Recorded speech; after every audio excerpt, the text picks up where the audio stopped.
Hello and welcome to The Heart of It. We are recording from Gadigal land. Hey, sweetheart, how are you? How am I? I'm good. Feel a little out of practice. I'm enjoying being back in the studio again after being away. You and Ms. Kath Mahoney tore it up last week. Oh, we had a lovely chat. Yeah, while you were, swimming with manta rays in Fiji. Poor bastard. Poor bastard. Well, it's probably poor wife with me having to go, you know what I did today? Mm-hmm. This is what I got to do today. And yet again, we lead very different lives. They're getting closer. They're getting closer. Do you think? Yeah, well, look. Well, how about the victory? How about the victory this week that we're picking up our caravan properly? That's exciting. We are excited Our Jayco that has been waiting for us is now ready. Yes. And we're picking it up. So I am not going Jaycoing without you.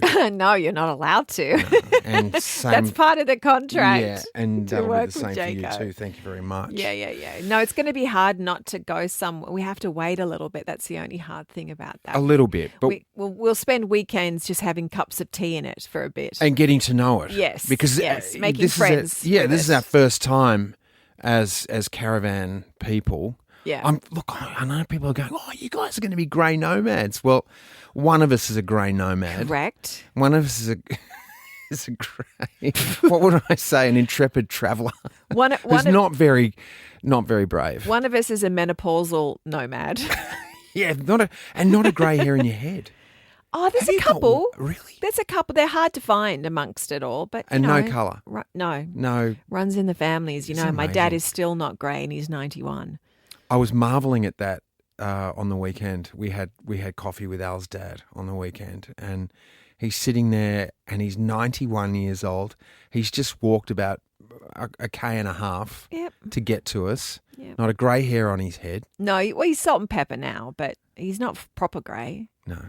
I'm greyer than he is. Oh, yeah. I've been greyer than he has. For years. Oh, my God. Well, these two are not grey. These two. So we spoke with Jane Torvill and Christopher Dean last year when they were in the country promoting their Last Dance Australia tour. Well, they're here now. Yes. It's happening. It's happening. It is. So we thought, why not let's replay that chat? It was such a good chat. They were so lovely. Yeah. So lovely. I mean, because they were so open about their career highlights, their gold medal winning performance to Ravel's Bolero in the 84 best. Winter Olympics, and talked about becoming icons and what that was like. They've had a 50-year partnership, which is amazing. And so then they made the transition from sports people to entertainers. And now their final tour, which I love that their final tour is because Australia is really, really dear to them. And the fact that they've brought it here, I think, is really special. So, they shared stories from their early days and the challenges of balancing skating with full-time jobs and just all about their approaches to performances. It was such a great chat. Yeah, and I remember asking them about what it's like training, and certainly with Jane putting her trust in Christopher and travelling. They're travelling at 40, 50 Ks an hour at some times in the middle of those dances, and he's got her fully extended up in the air and then doing spins. On a little blade of steel.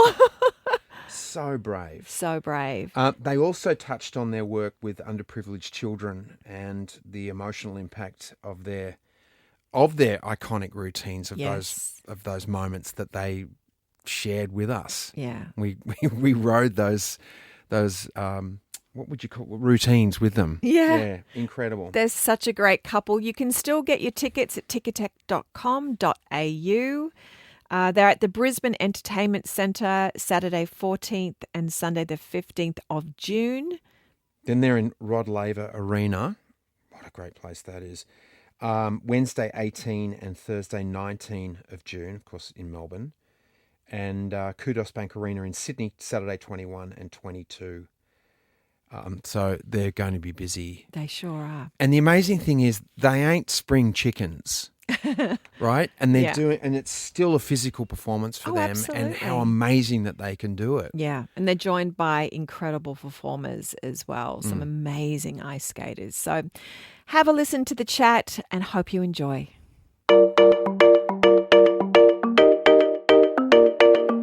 Hello. Hi guys. Hello. Welcome to the bathroom. Also, on the production, they would just call us T&D. T&D. Oh, T&D. I like that. That makes it easier. We'll do that. Well, congratulations on what has been and actually really continues to be an incredible career. Our Last Dance, it says it all, of course. How are you feeling about the impending retirement, of that particular world for you? It's kind of weird to think that this time next year we will have been retired already because we're coming out to Australia in June of next year. Yep. And Okay. after that, we're done, aren't we? That's it. We may stay. Who knows? We might just stay here. Finish the tour and just stay. Oh, the Aussies will wrap you up and keep you here very easily. I have no doubt about that. Will you keep skating? Is Is that something you enjoy doing? You know, I choreograph a lot for other Yeah. skaters, Yeah. so that may be in my future. But having said that, from our point of view, from skating on a regular basis, because we're always scheduling ourselves Right. for the next event. And right now, we're obviously in the throes of getting ready for the tour, which is exciting. We're really excited about what the tour is going to be. And we're excited about going out for the last time. But I'm sure as we get to that final performance, it'll become emotional and sentimental. Of course. Yes. You know, we've grown up together. We were 15. Well, we knew each other when we were 10 years old. Yeah. We started skating together when we were 15 years old. And we've just about spoken to each other every day since then. So I don't think that will change. No. That's an incredible partnership. Like, obviously, that outlasted most marriages. That's like that's a childhood friendship that you've managed to maintain in such a beautiful way. Why do you think that is? What is it about each of you you've been able to maintain it for this long? Well, obviously, the skating has always been our passion. Yeah. And, we both have the same feelings about skating. And we're always, we went through all the competitive years up till 84. But then beyond that, we were excited to continue to skate and be creative. As Chris said, we formed our own skating company down here in Australia.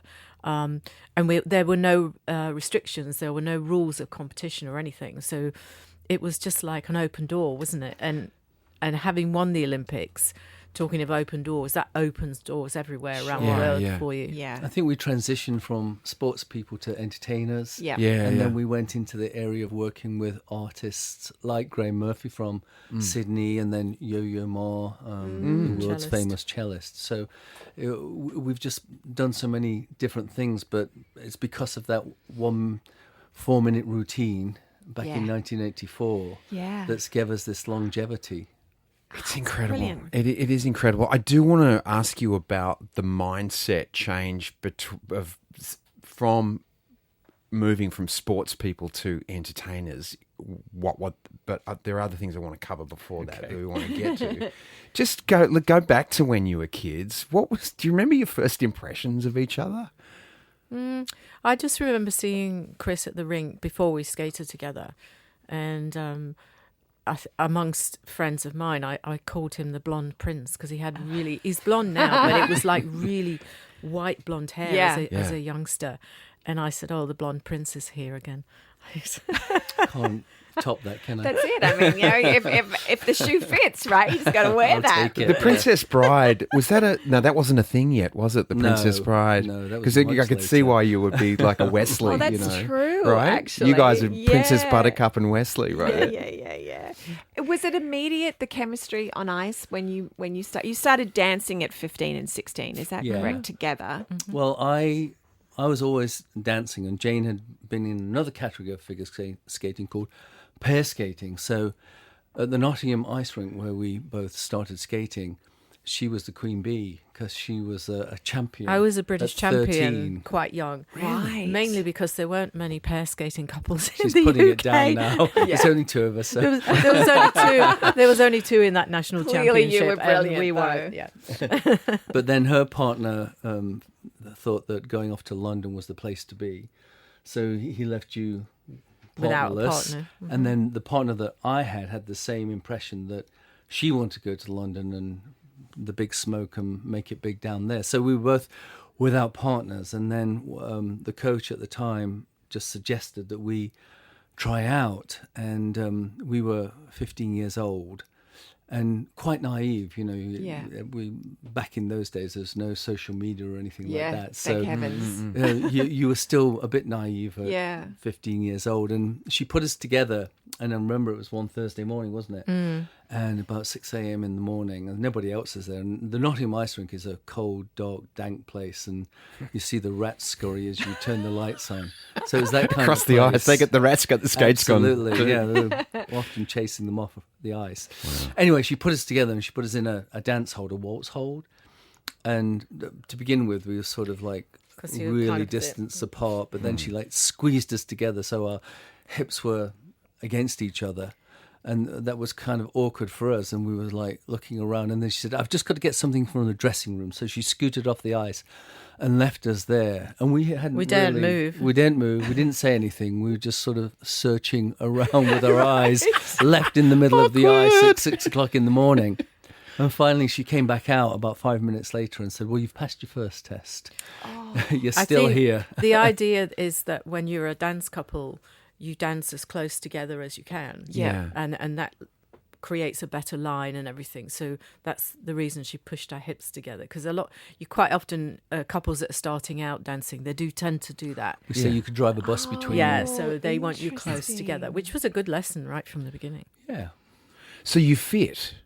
We fitted. And then a week later she said, are you going to continue skating? And we didn't want to... we were a bit superstitious. Right. And so we thought, we'd say, well, we won't commit to it yet. And Give it then another week. Another Yeah. week and another week. And after a few months, are you going to... No, we're not, Not sure. sure. And to be honest, I've never agreed to skate with her yet. Me neither. Well, maybe for the last Still hurrah. thinking about it. Well, Well, Yeah. actually, you have, because you set up this last tour, so you're kind of going, okay, I'll skate with you. Well, I'll give it just a few more months. Yeah. Just a few more months. I don't you think that those partners that left you and went to London are now sort of, they're probably kicking themselves, but they're probably dining out on that story going, I used to skate with them when I was little. Yeah. I maybe. I got her ready for him. Yeah, Yeah, right. something like that. It's strange, isn't it? It's that sliding door moments, aren't they? Yeah. The left and right, those decisions. Right, and so much fate absolutely. in your life. But So true. and then there's some decisions that you make that are just the right ones. Yep.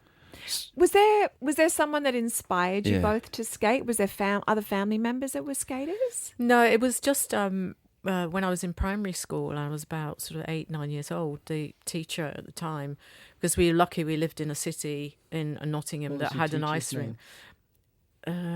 I think Mrs. McCarthy. Well, you owe her I absolutely do. Well, she decided to organise a trip, after school trip, for the kids in the class, and said, ask your parents' permission, and it costs this much, and we'll go on Friday evening. And it's quite funny now because there's probably a busload of 20 at least children, and she was the only adult. You know how there's always Yes. chaperones and all that kind of Yeah. health and safety. Yeah, right. None of that. Yeah. So off we went to the ice rink, went on the ice. We had a group coaching session, and I just loved it. I just loved the feeling of gliding. And I wouldn't say that I was amazing straight away. I had a certain sense of balance, but I was watching other skaters that were doing really good things and much better skaters than me. And I was thinking, I want to do that. I want to be able to spin. I want to be able to jump. Yeah. And it went from there. And then the coach at the time suggested that I join a Saturday morning club. And then beyond that, I pestered my parents, please could I have a lesson, an actual lesson? And they agreed to it. And then, of course, I wanted, when you go to the ice rink, you hire skates. and they're usually blue or brown. And I was seeing all these really crappy little girls, these little girls in white skates, and I wanted the white skates. Yes. Wow. And I said to my parents, please may I have my own skates? And my mum famously said, well, we'll get you a second-hand pair because we don't know how long you're going to keep doing this. Great. Spoken Here I like a am. true parent. Here I am. How many kids have had that answers? Yeah. And she was, she certainly ate those words, Yeah. considering where you went to. I'm thinking Nottingham was not a mecca for ice skating. Well, you'd be surprised because at the time when we were skating, there weren't that many rinks around the country. There were maybe like 8 or 9 rinks, and Nottingham just happened to be one of them. And it had been since the war or just before the war, I think. And we had a hockey team that was quite popular called the Panthers. And it had a tradition. But when we first started, when we think back at that time, there was at the end of the rink, there was sort of a stage area, and there was the big organ. And the guy that would play the music, and his wife would stand beside him, and she was all made up and everything, and Pearls. the hair and pearls, and he'd be playing away, and she'd turn the pages for him. Amazing. It was that sort of how great's that characters theatre? back then. Yeah. So all the dance music that was generic, time, it was was in a organ. dance interval, as they call it. So all the waltzes and foxtrots and everything, it was all played live. On a Hammond organist. organ sort of thing. Yeah. A big old organ, you know? Yeah. But before, when we used to take tests, proficiency tests, Yeah. and you'd hear the metronome first, tick, tick, tick, tick, tick. Then the music would come in and go, oh, here we go. No excuse So, to be out of time, really. It was, when you think back of those days. All the ice rinks had organs. That was how you got the music. In those days. That's fabulous. Isn't it actually. funny that, like in America, at the baseball, like the World Series is on at the moment, and it's that whole 7th inning stretch. It's still the organ going it's on, a and tradition. the same in a lot of the basketball arenas across That's America right, as well. yeah. It's the organ gets them all pumped up. you Yeah. know? When I doing ballet when I was a little girl, we had a Mrs. Such. I remember she was a hunchback, and she She sat had good posture though. yeah, like really like a real severe hump. But she was so lovely, and she would just smile at all the little girls dancing. Oh, she was but the pianist. She was pianist for Yeah. for us, which I forgot about that. But it was so delightful to have live music in a way. Now Yeah. it's all hit the record or hit the iPhone, isn't it? Just Yeah, absolutely. play it out.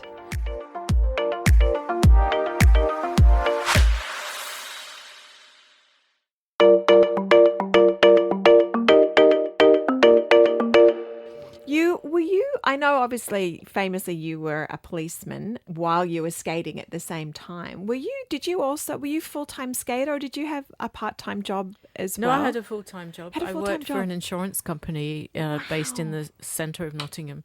We were Yeah. true amateurs at the time because you couldn't earn any money from Sponsorship. in Right. any way Yeah. as an amateur. So we had to have, and also we couldn't afford not to. Our parents couldn't afford to pay for us, so we still had to work.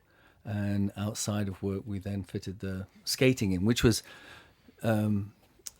difficult more for Jane because when I was a policeman, I had shift work. Yeah. So it could be from 6 till 2, 2 till 10, midnight till 8 the next morning. So we fitted skating in around that. And Jane had a regular 9 till job, 5. 9 till 5. So whenever I was available, then Jane would have to come to the rink. So you were a zombie in the office sometimes. weren't Yeah, you? definitely. And I was too. But after a shift, take off one uniform and then put your skates on and Yeah. back onto And the throw in your ice. party clothes, Yeah. the Yeah. skating clothes. Yeah. That was amazing. I was always thinking, watching the Olympics, and I've always been a fan, I've got to say, of the outfits that the skaters or people wear when you get a chance to do the free skate. Yeah. Like you do your classical ones that you have to do, and then you do your free skates or whatever you want to do. Who designed those for you guys? Did you work on those together, or is that your folks? We actually had a professional designer. He just happened to be involved with skating as He well. was one of the skating but judges. he was a designer as well. But Yeah. judges don't get paid, so it's like the amateur skaters, so It's they have completely a proper different job now. as well. Yeah. But, I right. mean, we used to have people that made Mrs. Oh gosh. Anyway, mine was You see how old we're getting everybody's Oh, trust damn me, name I'm now. there with you. We had Ron Gunn at one Ginkgo, time. mate, ginkgo. But these guys, that's what they did. They were costumers, weren't they? Yeah. Mrs. McGillicuddy. It's gone. It might come by the end of It'll the come. Anyway, interview. she's this lady that just had amazing work, but eventually she started losing her sight, didn't she? By Yeah. the time Bolero came Not along. a good thing. Yeah. It was sort of a bit feel away around. But we have a story about the costumes because we wanted for Bolero, Yes. they ombre'd. Yes, they the went from purple. dark to beautiful. lighter. As the, in the I was going to say, costume. do you remember what you wore? But it was black with purple, like the purple you're wearing today. Yeah, almost that it colour. was like an orchid. That was the whole Yes. thing. It was sort of deep, rich purple that got Yeah. lighter, and then there was these little gold epaulets that we had, was sort of the centre of the orchid. But it we wanted it to have sort of a Grecian feel at the same time. But Yep. the material that we had to go and source the material, so we'd go down Berwick Street in London. We go to which London was, for the day from Nottingham and it was a big outing to go and get the material. fun. So you'd go and source the material. How much do you want? And then they cut the designs and fit it and start to shape it. But then when my top was done, it was in the downstairs loo of the costume designers, because they'd every sort of 2 hours or so they'd lift it up an inch. It and was then in a lift it up bucket an inch with the of dye. Yeah. So clever. I love that. So Where it are was the in the costumes? toys at one point. Are they in a museum now somewhere? In the Nottingham Ice Arena, which Yes. is on the site of the original Nottingham Ice Rink. There's it's a huge, museum now. It's a huge building now, and they've got a museum part of it, and they've got several of our costumes, including the Bolero. And then just Yeah. outside the ice rink there, it's called Bolero Square. Oh, that's so Really? beautiful. Yeah. And We then have a you've got tram named after us as well. a tram. Torvill Dean tram. James says I'm name. the back end of the tram. We get very excited, actually, and my kids do too. Like in Nottingham, if we're there together, if the tram goes by, oh, is it yours, Mum? Is it yours, Mum? Yeah, of course. And then sometimes great is that? I found myself in a restaurant in Nottingham with the kids once. And I was sitting there, and the tram went by, and I went, "It's the tram!" And I was like, "Oh!" I was kind of doing it for them, really. Are you guys kind of like uncles and aunties to your kids? To is it Uncle Well, Christopher? my kids are in America. So, Oh, are they?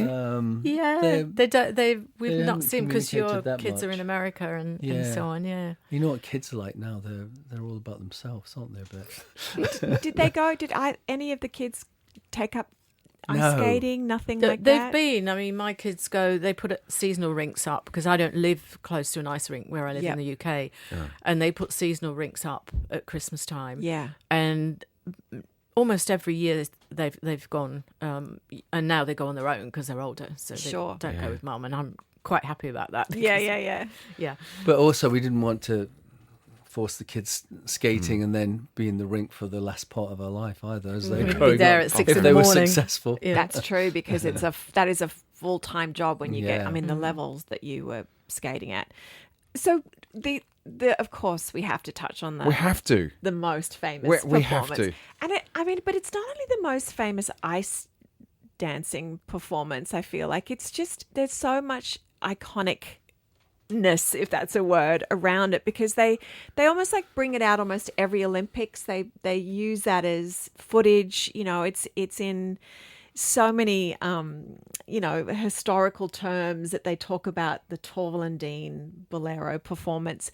Were you actually training in Nottingham when you did that? Like, did they actually have the organ player playing Bolero for you? There's a whole process when we started as kids, Yeah. to where we got to, and just from the music side, you know that our mentality as we got better, we wanted everything to get better as well. We always wanted to be doing the best we could, whether it was costumes, music, skating.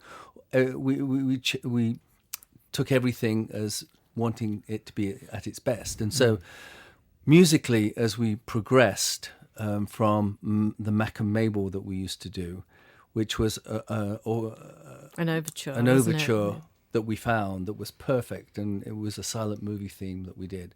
But then we went to Barnum because we wanted to do a circus theme. Yeah, okay. And then we met Michael Crawford that helped us with performance and acting, and then he then introduced us to the musicians, and the musicians agreed to give their time and record a bespoke again, overture of It was Barnum for they us. used a different arrangement to their normal overture, so it fitted into the 4 minutes that we allowed. Because skating used to be, when it used to be 2 reel-to-reels, a reel-to-reel, and you would razor blade music and stick them together. Yep. Nowadays, Old school with editing. computers and everything, Yeah, it's sure. amazing what you can do. But when we got to Bolero, obviously we couldn't go back from having the music specially played for us. So Bolero, we searched around for a bolero that was 4 minutes long, and clearly there isn't one, because it's 16 to 18 minutes long, the full orchestral piece. But we wanted the same effect from that small,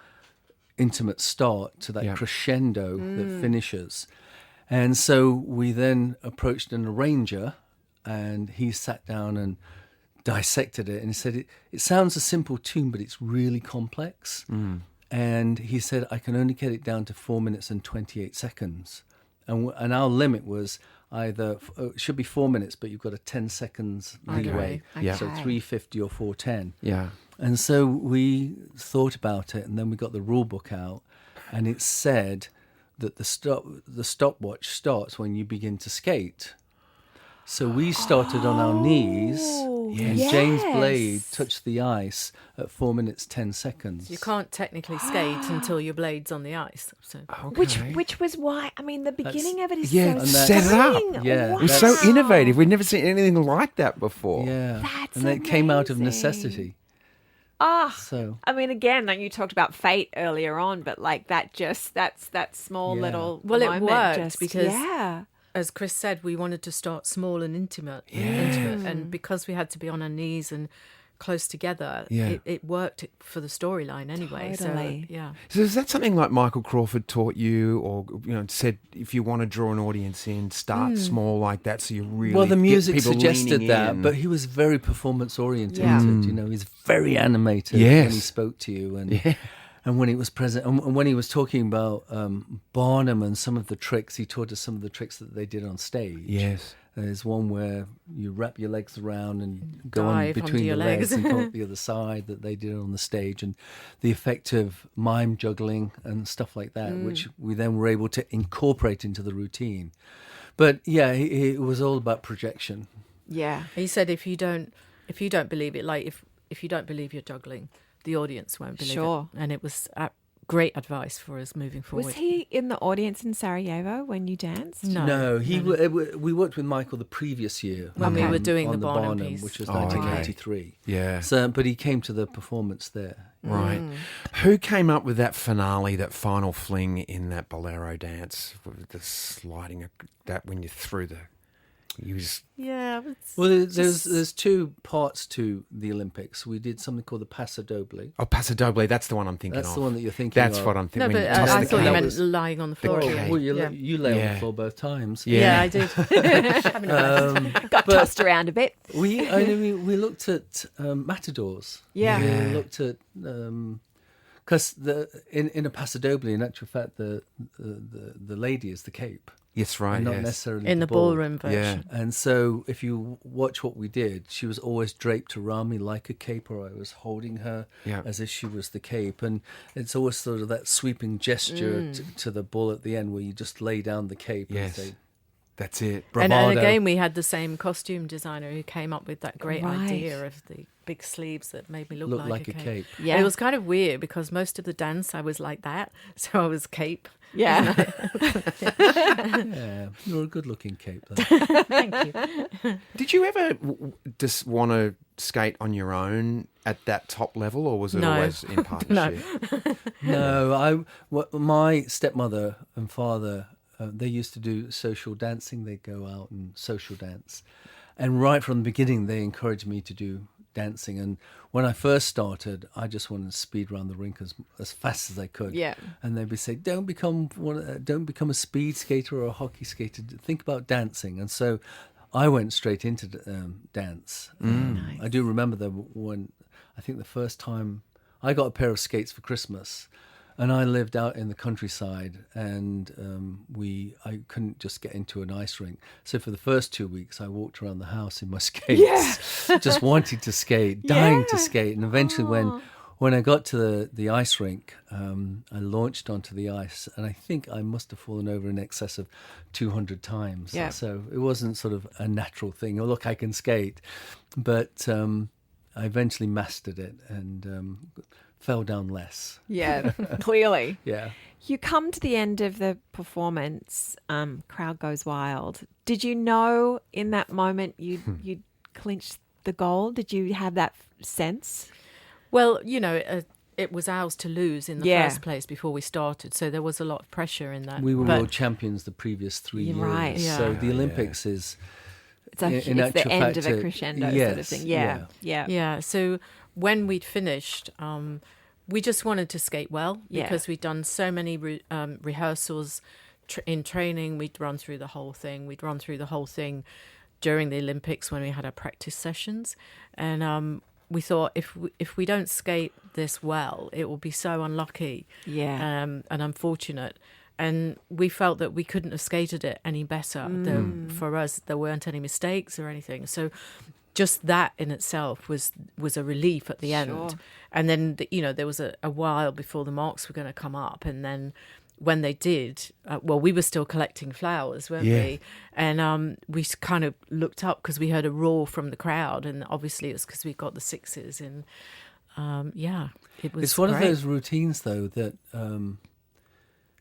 it can be, we were in our bubble, and so we were just performing it.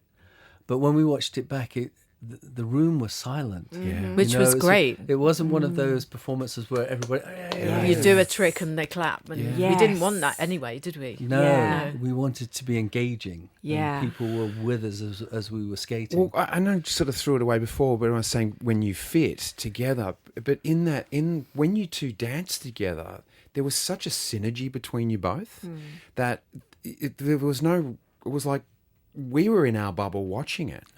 And to make any noise or that was like, no, shut up, stop clapping.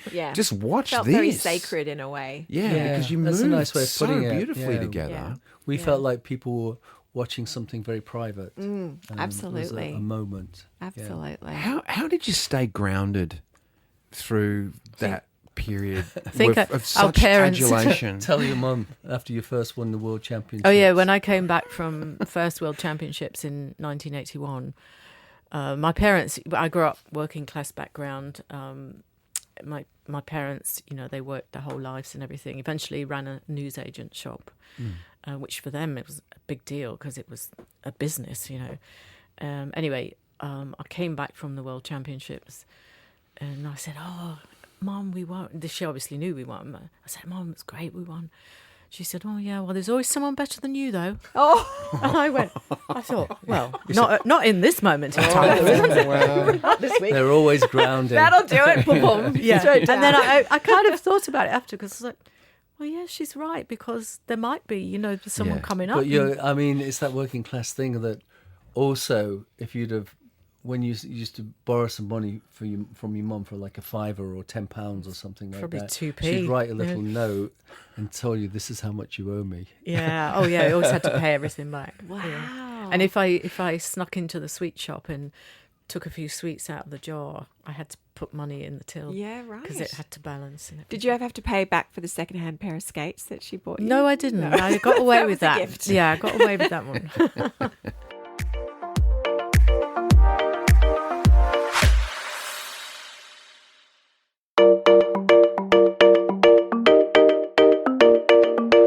You've been known for your creativity, obviously, and pushing the boundaries in ice dancing. Do you remember was there ever a crazy, wild, unconventional idea or performance that you actually never got to perform? Was there something that you wanted to let's do a trampoline in the middle of the ice? Or I don't think so. I think we've had crazy ideas and we've managed to make them Pull them off. work. Yeah. One of the rewarding things that we did, we made a documentary and we shot it in Alaska.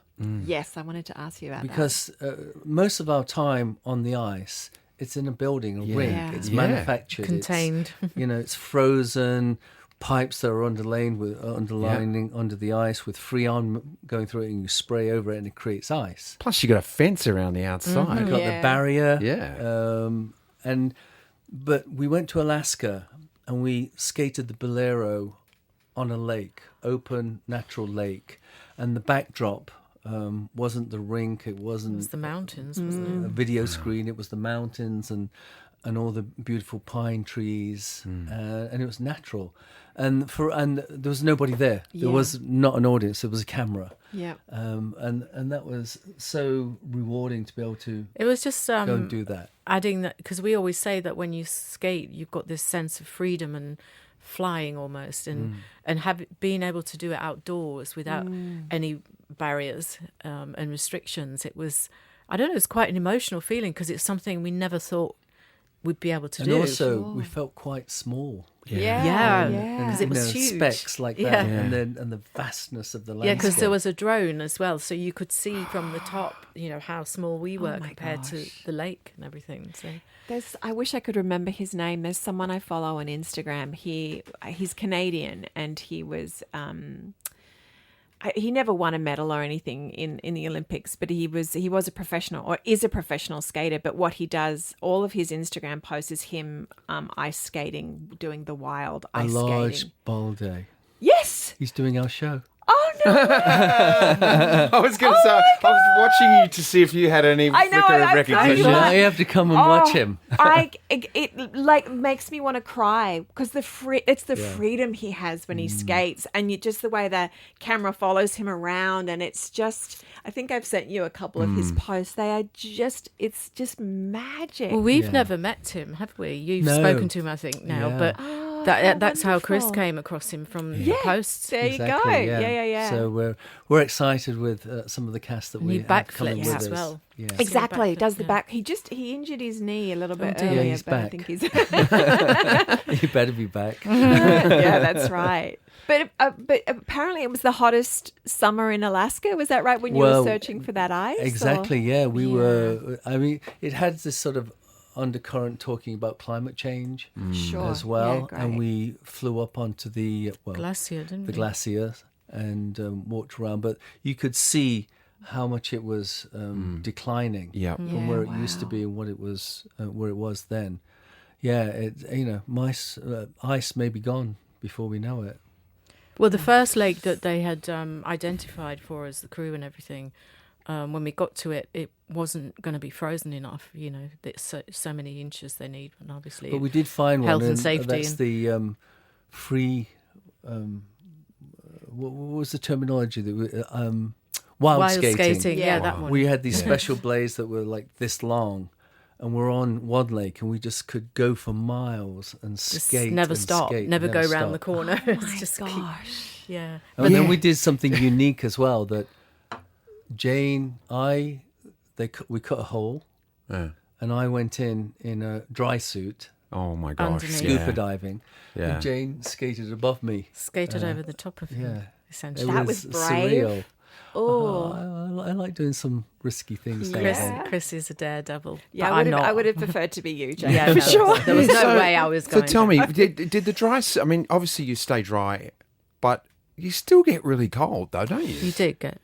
It was, I mean, they had a little tent and they had a heater in it, but it was cold. Yeah. Well, when we did the actual skate, the final skate, we had a tent because it was in the middle of nowhere, so there was no dressing rooms or anything. We had a tent with heaters in, and we did our warming up, went back into the tent, ran back out again, and then did the performance. Yeah.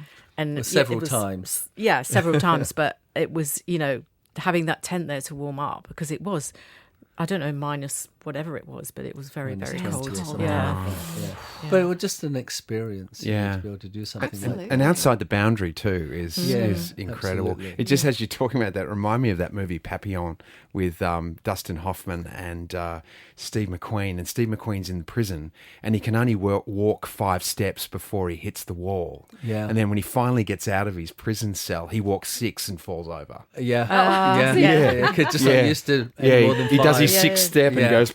It's like, wow. So here you guys are outside of it, the dimensions of what you're used to be doing. Yeah. You're in the open terrain. Yeah. Amazing. Must have been very liberating. And another funny story from that, when we were going to Fairfax. So we're in Anchorage, and we were going up to Fairfax on the train. Yeah. And I think it was like a 10-hour train journey. Yeah, it's a famous train journey that people that take, connect the aren't they? two. And on the way, we were we were thinking that we'd see ice on the way, and the conductor said, "Well, just stop the train." So And he just let stopped me the know train. when you want to stop. We got off and we shoveled some ice out of the way, and we did a little skate, and all the passengers sort of was watching. And then we got back on and carried on. Wow. And it's one of those trains where people that live off grid. will just come and wave stop. down, and the train will stop, and they get on. There's no like actual station really until you get to the end. No, it's surreal. Wild Amazing. country. Imagine being a passenger on that train that time. Just Who are those two idiots? Hang on. What are you doing out there, eh? Really familiar though. A little skating, eh? You did another documentary I wanted to ask you about, Ice Rink on the Estate. Oh yeah. Can you tell us a little bit about that one as well? That was quite special. It was working with underprivileged children In from Nottingham. called the St Anne's area, which was actually quite close to the rink. And it was about giving opportunity for kids that would never have the opportunity to have the money and go skating, etc. So we worked with them, and they couldn't skate or anything. And we took them to the rink, and we taught them things. Then as a group, we kind of put together a performance that was going to be a one-night performance for all the families In and an people on outdoor the rink, estate. wasn't it, on the estate? Yeah. Amazing. But it's quite interesting that the young kids from the estate were quite feral. They were. we got I don't know how many the first day came, and there was certain adults that brought them along, and then we said, right, so rehearsal tomorrow is at X time, 10 o'clock in the morning, whatever it was. And only half of them turn up. Yeah. Then. And then the next day you get a different half. And so you don't get everybody at the same time. And Right. we were just horrified because having put together many shows, the professionals are there and they're looking at you right on time. Yeah. And you say, do this. And I know they can actually skate, but it's just that discipline. And they certainly didn't have that. And, you know, they've never grown up in a normal sort of situation. Yeah. There was a lot of problems there. But some of them were really quite endearing, weren't they? Overcome it by the end, and we did do a show, yeah. And it was one of those things actually on the dress rehearsal. And I think was it in November time? It teamed down with rain. That's right, yeah. So it Absolutely. ruins the ice and everything. Chucked down, and we're like, oh no. But then the day of the actual performance, It was fine. It was fine. Put the Zamboni back on it. And Get the Yeah. Zamboni. That's right, going. yeah. But I wonder, I mean, that's such a gift for those kids to have had the experience of being both with you and like sort of feeling like they mattered for that time, you know. And they were given their own skates yeah, as well. beautiful. We just thought, you know, if two of them carry on skating, or, you know, Absolutely. even if they didn't enjoy it, they think, well, skating's not for me, but maybe I'll try this. You know? Yeah, exactly. But it's all about the experience, isn't it? The What- experience, what you've done. and we, you know, we took some of the kids because we had to go and find money for it. So we went around to local businesses, cap in hand kind of thing. Yeah, And right. we had made the kids were the ones that were asking for the support. So it showed another side of things. Of Yeah. if you're determined to do something, you can make something happen. yeah. Yeah. Yeah. Yep. Action. Question. We all go through crises of confidence, and you guys were held up on a pedestal. How would you deal with those moments during your career and subsequently? Well, I think one of the times you had an injury When we were competing. when we were competing, and as a moment, a crisis, Yeah. and that we were generally each year you do the European Championships, which is a precursor to the World Championships, because most of the best skaters are European and Russian, and this was 1983, and 1983 was the pre-year before the Olympics, and so 1983 was a big year. So it was important to win the World Championships Right. going into the following year for the Olympics. And the European Championships, we had a big fall, didn't we? Yeah, we were training the Barnum routine and we fell. And I ended up fracturing my shoulder blade. And so we literally had to pull out of the European Championships. And for us, that's the first time we'd had to miss a big competition. We'd done all our British Championships, European Worlds. And as Chris said, it was the year before the Olympic year. So and it was letting quite... our competitors in a way. Someone else was going to win that Europeans. Right. It wasn't going to be us, for sure. So coming back from that, we had about 7 or 8 weeks before the World Championships. And so we just, we had to get over the Lots of injury. You can't make rehab. the injury better Yeah. overnight. It's a fracture. So we had to come to terms with that. Yeah. And then when it was time to get back on the ice, the process of getting back was emotional and difficult. But as a team, I think you have to come together and work together and understand each other, what we need to do. And we realised that we had to be possibly bigger and better, do more than ever when we went to the World Championships some 8 weeks later, to say to everybody, we're still here. Yeah. We're still can I do still it. had lots of tape on my shoulder blade, but we always made sure it was hidden. So whenever the doctor did it, it was in private, like in my room or something, not in the dressing room, in the changing room. So it was, because a shoulder injury like that, if you fracture your shoulder blade, you can't put it in plaster, you can't do anything. It just has to heal, and there's not a lot of blood supply to that area. So I had to be really, really careful not to put it back by training too much or doing too much with it at first. But as Chris said, we had an extra several weeks of training. I remember we couldn't bear to watch the European Championships on the television. No, we couldn't, because it was emotional for us. Like, we should be there. Yeah. But having said that, when we did get ready, go to the World Championships, we felt more than trained, more than ready, because we'd had those extra weeks. I think those moments of crisis, it actually makes you even more determined and stronger. Sure. to want to be, if you've got the passion and the desire. I think it's so brave as well. I mean, particularly for you, Jane, the amount that you're being thrown about, tossed about. I mean, I know it takes bravery to do that as well for the man, because you've got like literally the woman's hands, life in the hands. Yeah, well, But Chris just to dropped get her and she back- broke her shoulder. That's what we've just been talking about in the last 3 minutes. It was all his fault. But having said that, Jane has broken my nose. I've landed on top of She's him a few put a times. blade through my hand. Oh, that'll do it. Yeah. Squashed a disc. So I interrupted your question. No, I was just saying, it's like there's so much bravery that has to be involved, and then to get back on the ice after, and do that same routine again when there's Because been it an hurts injury. when you fall on ice. And if you're going at speed that you two are, Oh yeah. How would you both like to be remembered in the world of figure skating?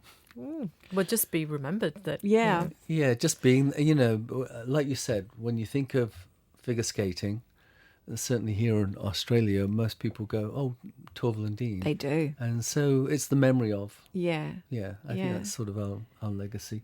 Yeah. And that the memory has not dimmed as well. Like it's just, thank you. yeah, it's very, very vivid for all of us who got to see it, and, and in ensuing years as well. So I brought this up the other day on the golf course with my mates. I said, we're interviewing Torvill and Dean on our podcast next week. Anyone got questions? I can't ask you any of the questions that you guys came up with, but they all were like, that's amazing. Oh, they're unreal. That was so good.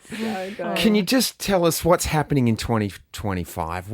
Tell us just a bit more about the tour and what we can expect. Well, we want to celebrate our career, and this is our last dance. So we want to tell the story that, about our life and how we got to where we are, starting from, as kids when we started out, winning our first our European Championships with Mac and Mabel, which was quite a departure from the routines we'd been doing before, and the progression there. And because we've got a company of amazing professional skaters with us, like, for instance, Mac and Mabel is based around the silent movie theme. So we're expanding that from the 4-minute routine to a big production number. Of different fabulous. And out of aspects that comes our number. So Yeah. it's sort of a down memory lane for us, and there'll be audio visual stuff. We'll be chatting on the ice as well as skating. So it's an evening with in our story. Yeah. But we're being accompanied by some amazing skaters. Yes, clearly. And so many of your shows are already sold out. I know there are tickets available to some, but already, that's how much we love you. We're already like, I'm getting tickets to this one. So We hope so. yeah, And fantastic. okay, so how old were you in, I don't need to know the details. In 1984, you're in your mid-20s? Yeah. Okay, so we do the math 26. now. As a here we question for you go. now, I'm not doing the math, but I'm just going. We've got a bus pass, don't worry. Physically, right? You've got what supplements are you taking? I mean, what do you do to stay supple and strong? You just have to keep working. Keep doing it. We're in the gym. Yeah. We keep skating. Okay. You watch what you eat. And I think it's the continuity that we just have kept skating. Okay. Yeah. We're in the ice rink all the time. Cold ice rinks are not so bad for Look your after your complexion. skin better, Yeah. Yeah, because you look amazing. Thank you. There's been a lot Where's of your time dog? inside. This is, we love to ask just a question to end the show with. Could you describe each other in one word? Oh. Silence. Hello, darkness, my old I don't know about one word, but three. I've got three. Three's okay. My best friend. See, I knew he was going to say that. That was mine. That was going to be mine. Oh, that's so beautiful. Oh my gosh, that is just gorgeous. Thank you so much for your time. We just wish you all the best with the tour. I know Thank it's you. going to be amazing, but it's just been a real honor to get to speak with you both. Thank you. Lovely speaking with you too. Thank you. Thank you.